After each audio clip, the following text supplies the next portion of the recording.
Good morning and welcome to Morning Movie News, where Michael Bay is about to get medieval on your butt, which probably includes explosions, but now with swords. Yes, Transformers 5 is coming, and to kick things off, Paramount has released the name of the fifth installment, which is Transformers the Last Night. They also started an Instagram account. So if you're into Transformers, you like really into Transformers, you might want to head over there and follow them. And the very first thing they seem to have posted is a nice little graphic, a moving graphic, which introduces the title of the film. And it starts out actually with a really cool look at Optimus Prime, whose detailing is chipped to make it resemble war paint, like Braveheart style, which I also think is surprisingly clever.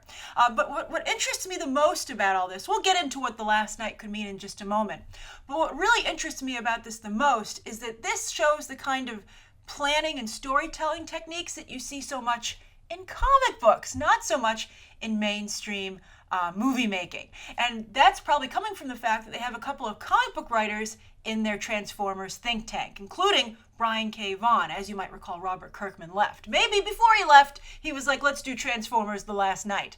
Also, one of the potential things that this could mean comes from the comics, the IDW comics. So it's really interesting to see, as Marvel continues to dominate, the movie business and just lay waste to all competitors, and everyone else tries to play catch up and to copy them, quite frankly. It's interesting to see Transformers actually surpass Marvel in terms of comic book, again, thinking and the way a comic book writer would think or a comic book editor would think. And it's a bold move because I don't know if mainstream audiences are going to all spark to this. I couldn't help myself. But it's a very niche mentality on how stories can be told. And while a comic book fan, like myself and many of you, would be like, okay, medieval Transformers, or at least bringing that into the equation. That sounds cool. I'm down for that. I don't know if a mainstream moviegoer who's only familiar with the movies would be okay with, moving away from the very tech-heavy, looking toward the future feel of the films to date.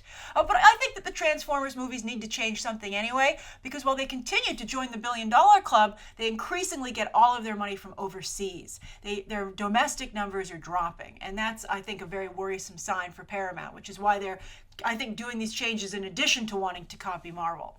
So we'll see if it works out. Now, I think that one of the best things they did was replace Shia LaBeouf with Mark Wahlberg, although Mark Wahlberg dealing with medieval stuff, that's an SNL sketch right there, right? I don't know if it would be a particularly good one because SNL's not so good these days, but it makes you think of the sad days when SNL really could capitalize on something like this. Although I do like the 30 Rock really nailed Transformers to the wall when they had Liz Lemon in the future see a poster for a Transformers movie, and on the bottom it literally said, written by no one.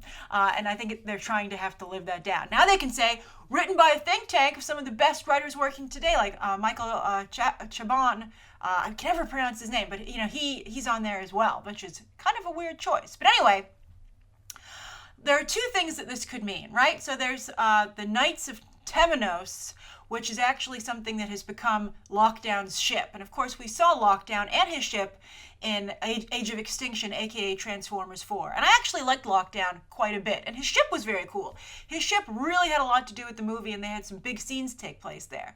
So I wouldn't be surprised if it stems from that. These could be combined, by the way, into, just one big idea for the movie.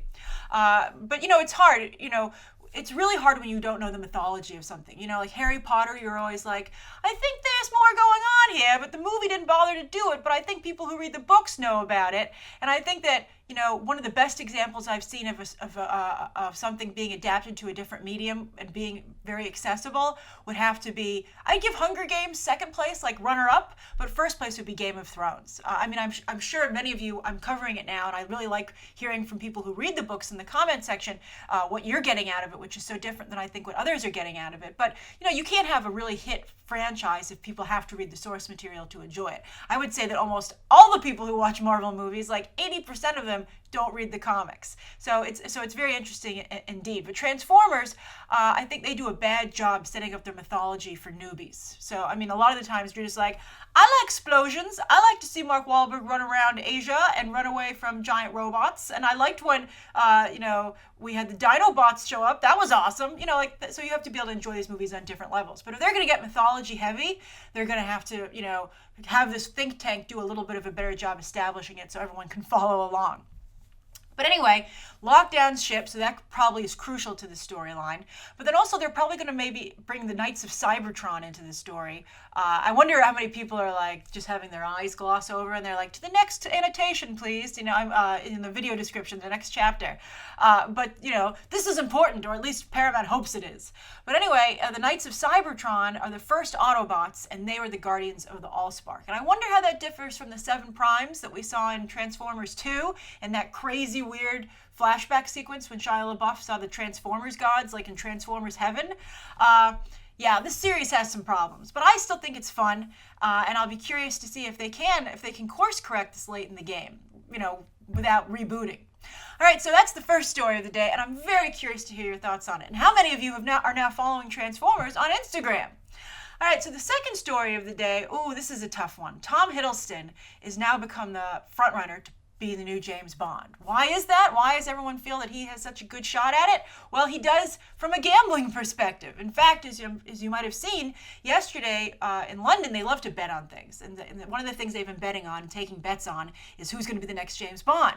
Well, so many people started betting on Tom Hiddleston that they actually had to close down the bets because they're like, we're going to go out of business. We won't be able to, if he does become James Bond, and so many people seem to think that he will, we can't possibly pay out on any more bets. So Tom Hiddleston seems to be such a strong frontrunner that he's actually shut down betting on Bond for the time being. Now, he has said that nobody from the Broccoli company, who they're the ones that own the rights to James Bond, have approached him. And James Bond is a little bit up in the air right now. It doesn't have to stay at Sony. We'll see what they decide to do. And there was some thought of them going to be with Idris Elba, but Idris Elba, of course, is now in The Dark Tower, which has actually just begun filming. I was going to cover the first look at Idris Elba as the lead in that film, but I have to say, I believe the character's name is Roland off the top of my head, but still, he just looked like Idris Elba dressed as a cowboy. Awesome, but there wasn't a lot going on there. But anyway, so now that he's kind of out of the running, the question is who will take over. And Tom Hiddleston says he feels that he's such a front runner right now because of The Night Manager, where he's kind of doing spy stuff. And so people say, hey, why not take this and make him James Bond? And also, The Night Manager is doing very well on iTunes. Every time I go on there to see what's going on in the TV section, what's at the top of series? The Night Manager. And also, it usually has a couple episodes towards the top as well of just the episode rankings. But I have to say, and I'd be curious to how you guys feel, who's still watching The Night Manager? I stopped watching it because it was really bad. It was really bland and boring, even though the first episode was so much fun. And I think a lot of that actually is Tom Hiddleston's fault. And I also recently saw The Light, where he played Hank Williams Sr., where he was also really bland and boring. And it made me start to feel that if Tom Hiddleston movies are consistently poor, maybe it's Tom Hiddleston, right? Like maybe there's just something about him. I mean, when he's not doing the mischievousness that is Loki, which he's spectacular at, he's a little bland. He's not particularly exciting. And I think he would actually make for a horrible James Bond. I think that he would probably be one of the worst things that could happen to the franchise. And also, particularly after they fought this big argument with society about whether or not they should maybe think about changing up the ethnicity of Bond, I don't think a good way to double down on not doing that is to cast the most milquetoast, bland, vanilla actor you could find, which sadly appears to be Tom Hiddleston. I feel very strongly that Tom Hardy should be James Bond. I think he'd be spectacular. There are some people who want Tom Hardy to be Wolverine. I also think he'd be a great Wolverine. I think Tom Hardy has some interesting choices ahead of him. He's also supposed to make that Splinter Cell movie, so we'll see what he does. But I think that he should pick Wolverine or James Bond. He would knock either one of them, I think, out of the park. I would imagine I think Bond is a better career path for him, but Tom Hardy doesn't always take the better career path as we've seen. So we'll see. But I'm curious, what do you think Tom Hardy should do, Wolverine or Bond? And also, are you rooting for Tom Hiddleston as James Bond? And if so, have you seen The Night Manager? All right, or at least part of it. Now, speaking of the UK, the third story of the day is really fascinating. Somebody forwarded this article to me, and that's that the BBC wants to compete in the same space as Netflix and Amazon Prime. They see so much success with their American counterparts, so to speak, that they feel, well, why don't we have a streaming service where we continue to not only, where it's a good library of the content that we produce on our channel, but it's like a place that we can have new content. Now, of course, the BBC has amazing new content already, like Sherlock, Downton Abbey, etc., right? Downton Abbey, you've only been gone for a short time and already I've forgotten you. But still, and then also there's talk that ITV would join in on this. So it would just basically be like a home for really exciting British programming. But they want to go beyond TV to also movies, because they see Netflix and Amazon going into that space as well.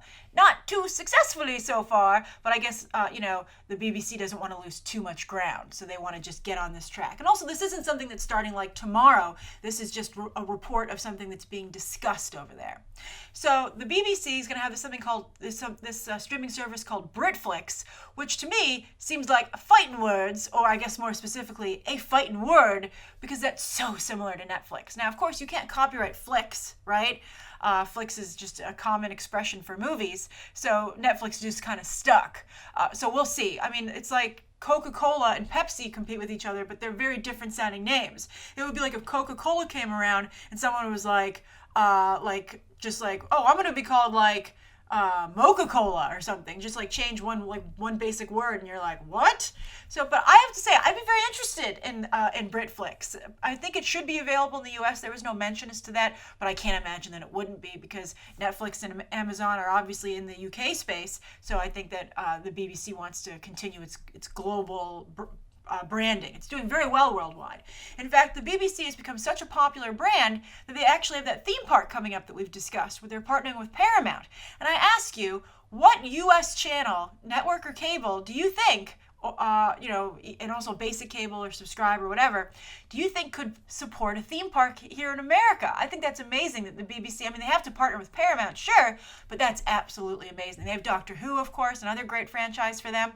But I'm not sure. I think maybe HBO with Game of Thrones, obviously, maybe could pull it off. AMC, The Walking Dead. They have that Walking Dead experience at Comic-Con, which is kind of theme parky. Actually, it's pretty spectacular, as I recall from when I ran it a few years ago. It was really good. It was surprisingly immersive. But I think that AMC and HBO are the only ones that I can think of for now. But it's very interesting indeed. All right, so those are the three stories of the day. Now, the viewer question is really interesting. I like this one a lot. This is from Angel Hunter. And Angel Hunter said, "Hi, Grace. I have a question concerning book-to-movie adaptations. After the box office disasters of Mockingjay Part 2 and Allegiant, is the book-to-film franchise really dead, or is it just a matter of finding the right story? I would really like to know, as an aspiring author myself and a person who enjoys your videos for entertainment and information on the movie business." Aww! And then Angel Hunter followed it up by saying, this is how they got my attention, saying, "As a thank you, I send you many emojis." And then they had tons of these cute emojis, and then they included a bunch of poop emojis. And I was like, poop emojis? So I thought that was very, very cute. So anyway, so Angel, it worked. You got my attention, and I think that's a great question. Now, first off, I think that's wonderful you're an aspiring author, and I think that also not only that it's great that you want to do that, but that you're paying attention to the business side of being an author, including movie deals, which are very lucrative for those in the publishing community. In fact, if you don't know this, the manuscripts for books will often go to the studio and production company development departments before the book is even published, which is why often you'll see that the movie rights for a book have been sold before anyone in the general public has even been able to see the book. And that helps the book because it pushes sales, because people are like, wow, it's so good, Hollywood already snapped it up, I think I better check it out. So, they're really in bed together over there, movies, the Hollywood and the publishing world. Now, anyway, as for your question, I don't think that they're dead, but I don't think it's a matter of just finding the right story either. I mean, it's always to some degree a matter of finding the right story, but sometimes there's a cooling off period, right? Where Hollywood's like, yeah, you know what? Audiences are tired of, and I wouldn't say it's just book to film. In general, I would say it's specifically young adult book to film. And I think that audiences have cooled off to those, as we've seen. Also because of the tragic incident that happened to Dylan O'Brien, you're not going to see another Maze Runner title for some time. And, there's that rumor I told you that there's not going to be another Divergent movie, right? And I don't know what they're going to do with Hunger Games considering the depreciation of the box office. I don't know if they're going to try and do a prequel. That would be the strongest contender to return. And that could be what leads the way for these book adaptations to be popular again. But I would say for the time being, Hollywood probably isn't interested in young adult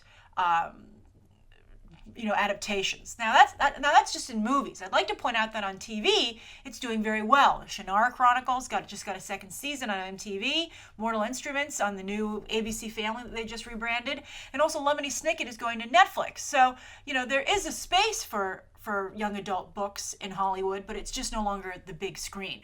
Things change, things adapt, and so that's something else to think of. That's why sometimes you have authors working in different areas. They jump around. Like sometimes they write young adult, sometimes they write something else. But you have to, of course, build your brand in just one specific area. But I would say that since you're an aspiring author, probably by the time you start getting some books out there, maybe things will have turned around. And also, if there's another runaway hit, that's a runaway hit. All the rules change for that. I mean, that's if there's another Hunger Games or another Harry Potter, that of course would be adapted by Hollywood. I think part of what depreciated the young adult adaptation business in Hollywood is that other companies so eager to duplicate the success of the Hunger Games, and sometimes Lionsgate Summit itself, on Twilight, of course, started the whole thing. After Harry Potter, but those were the big ones. But those were the big ones. And so what I mean is they went and they found smaller properties and tried to blow them up to be as big as the first properties that paved the way. And the truth of the matter is that the fan bases just weren't as strong, right? I mean, remember the midnight parties for people going to get the new the new Harry Potter book? That just simply was not something that we ever saw for the Divergent series or a Mortal Instruments book, even though there were fandoms. So that's just Hollywood is very cyclical, and so that also means it'll come back around again at some point. So great question, and again, kudos to you for not only wanting to be an author, but for being very smart about it. I think that's half the battle, right? All right, so thank you everybody for tuning in today. Please write down below I think today's top 3 stories and Angel Hunter's viewer question, anything you'd like to see covered tomorrow, and any questions that you might have. Thanks for watching. Bye.